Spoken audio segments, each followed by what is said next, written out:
বিসমিল্লাহির রহমানির রহিম। আসসালামু আলাইকুম বন্ধুরা, চিনতে পারছেন তো এগুলো কি নিয়ে নিছি আমি? মনে হয় চিনতে পারছেন।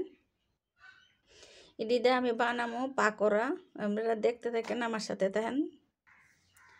এখানে নিয়ে নিছি বেসন, শুকনো চালের গুঁড়া, লবণ, হলুদের গুঁড়া, মরিচের গুঁড়া, জিরার গুঁড়া, আদা বাটা, রসুন বাটা, পেঁয়াজ বাটা।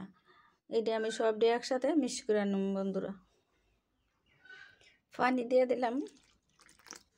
এখন এটা আমি আস্তে আস্তে মিক্স করে নেব। বেসনটা আমি করে নিছি, এই যে বেসনটা গুলা শেষ হয়ে গেছে আমার। এখন কপিটি আমি বেসন এমনি বড়াই বড়াই চুবাই নেব। আমরা দেখতে থাকুন বন্ধুরা। আমি তেলটা গরম করে নিয়েছি, আমি তেলটা ছাড়াই দিলাম। সবটা আমি এভাবে বাজ্যা নেব। এই হয়ে গেছে, আমি এই উড়াই নেব। এইভাবে আমি সবটি বাজ্যা নেব। এই যে বন্ধুরা, আমি নিয়ে আসছি বানাইয়া পাস্তা কফি দেওয়া পাকোড়া।